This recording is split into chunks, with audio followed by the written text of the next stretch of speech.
Hello everyone, and welcome to the Brickformula review of LEGO Set 10221, the Super Star Destroyer. It has 3,152 pieces for ages 16 and up, and it's from the Star Wars series, and this set retails for $399.99. And here on the front, we see a scene from Episode 6 at the Battle of Endor. Pretty cool. Okay, and as you can see, this thing is 49 inches long, right? So this is the longest set that they have ever made. And down here, we see some really cool pictures of the Super Star Destroyer. And on this side, we have some more playable features over here. And we'll have the minifigures, and I'll have more on that later.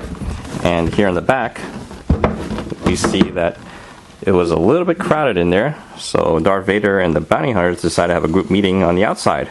Okay, so there we go. And I'll talk about this set in more detail coming up. Here are the minifigures, and first up is Darth Vader, which you have seen before in the UCS Imperial Shuttle, or the new Millennium Falcon that was just released. Okay, and there are his details there.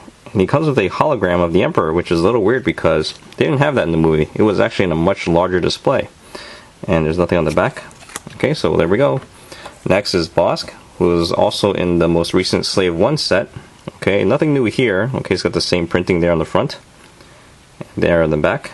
Okay. And next we have Admiral Piet, who is brand new, okay, and exclusive to the set. Although that's really just Professor Snape in the Admiral's uniform. Alright, so there we go. It looks pretty familiar. Some minor details on the back. Alright. And next we have all new Dengar. Okay, he's completely redesigned. Okay, you have a more detailed minifigure head over there. And the torso, which is really nice. Alright, and there's his back. This backpack is a little strange. It looks a little uncomfortable for the butt. Okay, because it's a little pointy over there. But if you like it, what can I say, right? And just to take that off, you can see some details on the back over there. See? Pretty neat. And finally, we have IG-88, who is also redesigned. He's now in a Darkstone gray color, and a much bigger head too. Okay, but there are the details there. Okay, that's printing that you see there. It's not a sticker. I don't really like this one too much because the head is like 3/4 the size of the body. Okay, because, see? That's a huge head, and it's a little bit inaccurate if you ask me. But oh well, I guess it's nice to have anyway. Okay, now let's take a look at the little Star Destroyer. After the minifigures, you get to build this little Star Destroyer, which is scaled to the big one over here. And here's what it looks like from the side.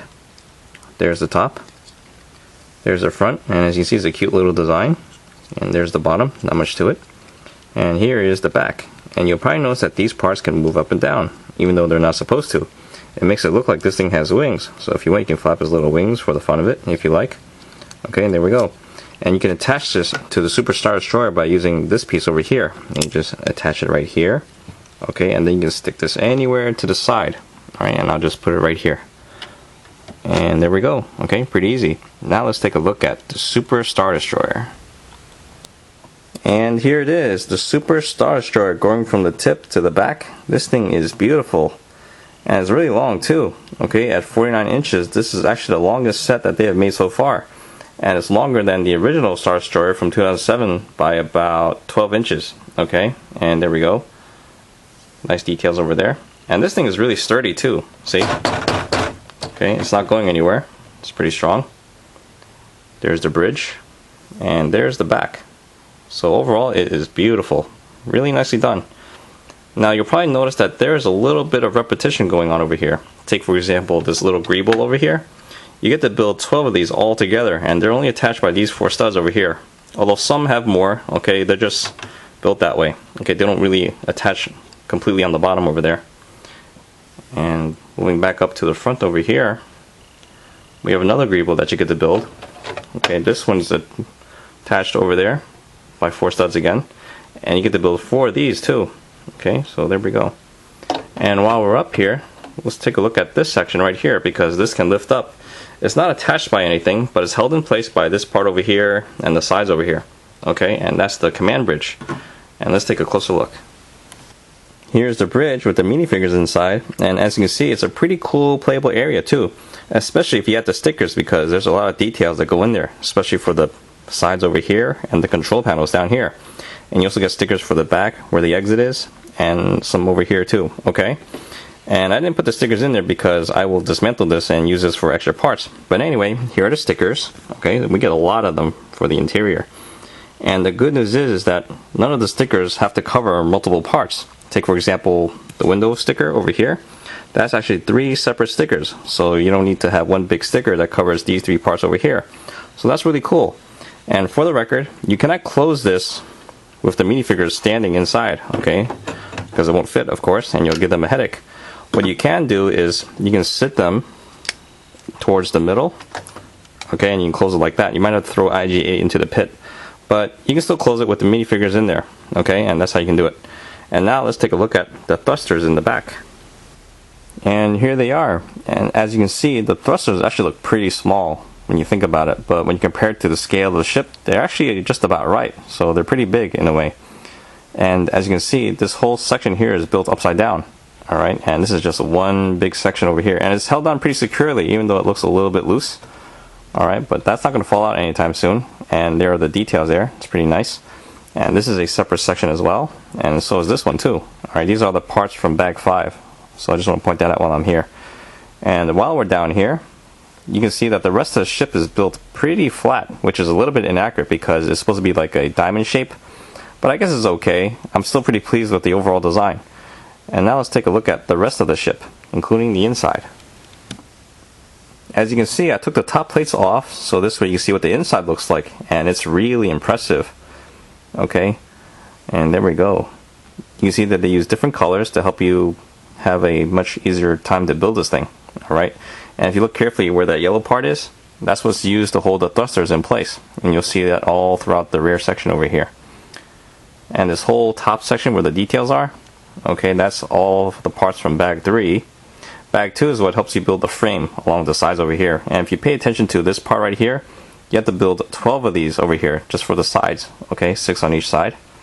And there we go. Not bad at all. Okay, so it's really sturdy. And if you look in the middle, it's held by 2 Technic frames that go all the way to the back.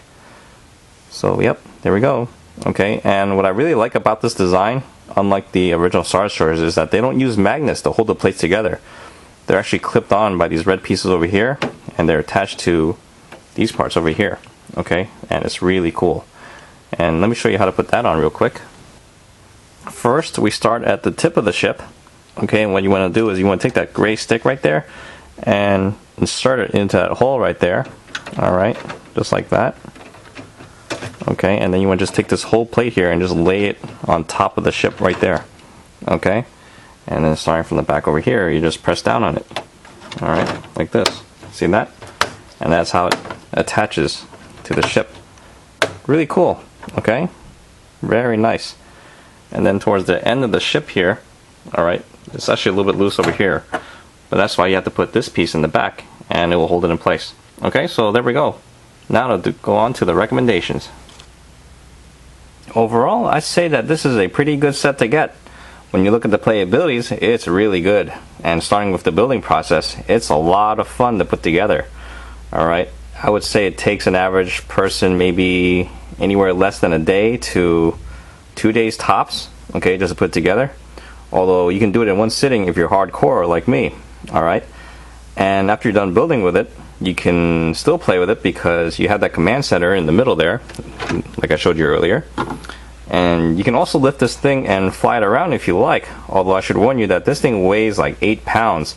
Right now, when it comes to value, it could have been a little bit better because you get 3,152 pieces for $400, which comes out to about 12.6 cents a piece.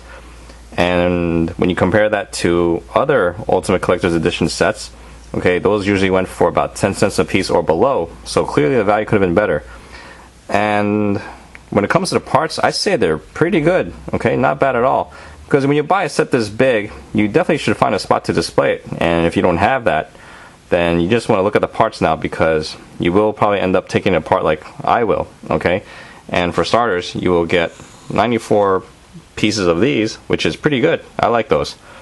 And most of the parts here are pretty ideal for ships and jet fighters, that sort of stuff, okay?